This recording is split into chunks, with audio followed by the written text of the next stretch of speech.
Esse ano tem eleição e finalmente poderemos, mais uma vez, exercer o nosso direito ao voto, que é um elemento essencial na democracia. Esse regime tão belo e amado por todos. Mas e se eu te disser que um grande filósofo via a democracia com maus olhos? E eu estou falando do Sócrates. Oi, eu sou o Davi e hoje nós vamos entender o porquê Sócrates criticava a democracia e quais eram essas críticas.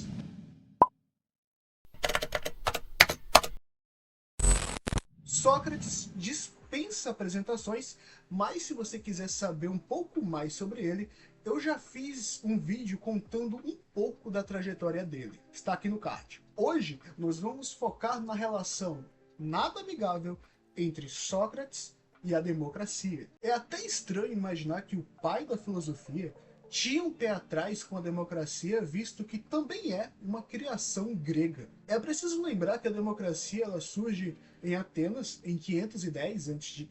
Esse termo vem da junção de duas palavras gregas, demo, que significa povo, e kratia, que significa poder. Ou seja, o poder de decisão era dado ao povo, ao cidadão. Lembrando que cidadão, nesse contexto antigo, dizia respeito apenas aos homens gregos livres, ou seja, as mulheres, os estrangeiros e os escravizados não tinham ainda voz na sociedade. Sendo assim, os homens gregos participavam de assembleias que aconteciam em praça pública, as chamadas ágoras. Inclusive, a praça pública foi um importante fator para o surgimento da filosofia. Eu já fiz um vídeo sobre isso, tá aqui no card. Mas se a democracia tem esse intuito de dar poder de decisão ao povo, por que o Sócrates era contrário? Nós vamos entender melhor a posição de Sócrates no livro 6 da República, onde o filósofo tece sua crítica sobre esse regime. Sócrates aparece debatendo com Adimanto sobre qual seria a melhor forma de governo. Na obra, Sócrates compara o Estado a uma embarcação. Ele diz o seguinte: imagina, pois, uma cena como esta em muitos navios ou num só. Um comandante mais alto e mais robusto que toda a tripulação, mas um tanto surdo e míope, dotado de escassos conhecimentos náuticos, ou seja, nenhum conhecimento náutico, marinheiros em briga entre si para dirigir o navio, sendo que cada um deles reclama para si a função, sem jamais ter aprendido a arte da navegação, nem estar em condições de dizer com qual mestre e em que circunstâncias aprendeu alguma coisa, afirmando, ao contrário, que ela não pode ser aprendida, além de estarem todos prontos a matar quem se arrisque a discordar. O que a gente entende nessa analogia? Uma embarcação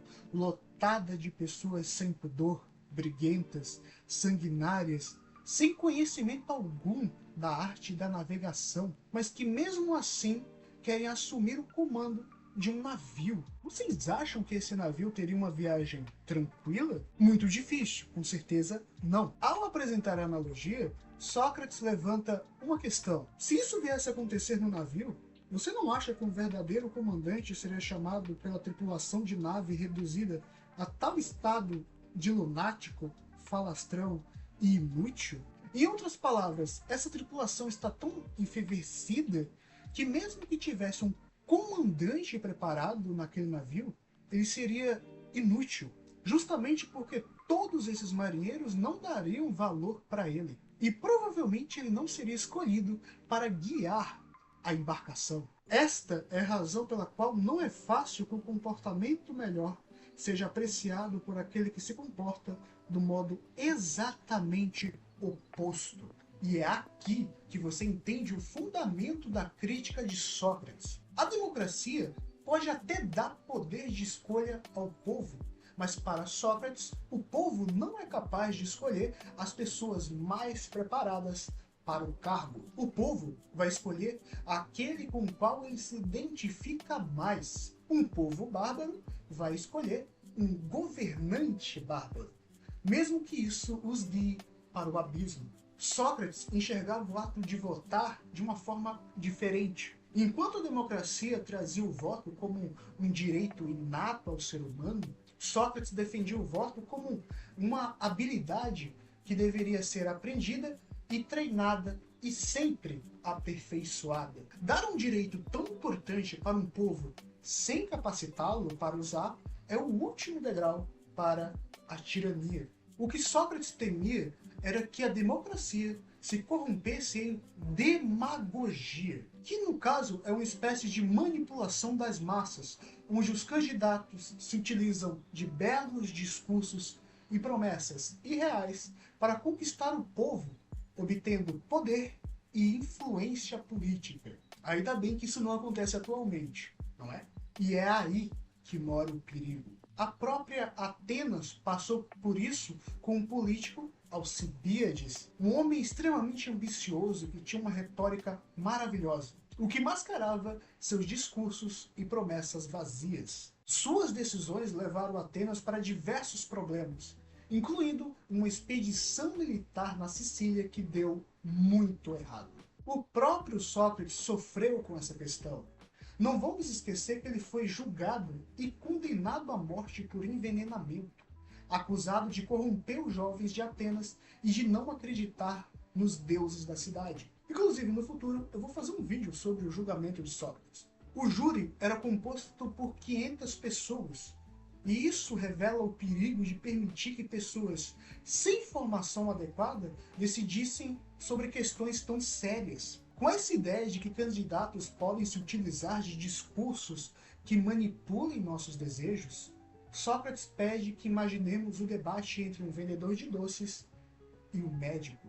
O vendedor de doces com certeza iria se sair melhor com um belo discurso sobre o quão gostoso eram seus doces e que nunca iria faltar felicidade para aqueles que o escolhessem como representante do povo. O médico, por sua vez, sofreria muito porque ele, muitas vezes, tem que passar remédios amargos, muitas vezes tem que privar pessoas de fazer certas coisas por questão de saúde, mesmo a gente sabendo que o intuito do médico é muito mais nobre do que o do vendedor de doces. No senso comum, enxergamos a democracia como um direito inato que nunca erra. Mas esquecemos que para uma democracia ser real e saudável, só é possível se reconhecermos a importância da educação e da busca para a sabedoria, aperfeiçoando a habilidade democrática. Assim como Sócrates, eu espero que você possa exercer o seu direito de forma consciente e crítica. Então, pessoas, esse foi o vídeo. Se você gostou, deixa o like. Caso queira adquirir a obra A República, o link vai estar na descrição. Comenta aqui embaixo se você concorda ou discorda da posição de Sócrates. Aproveita e comenta que outros temas você quer ver aqui no canal. Então, é isso e tchau!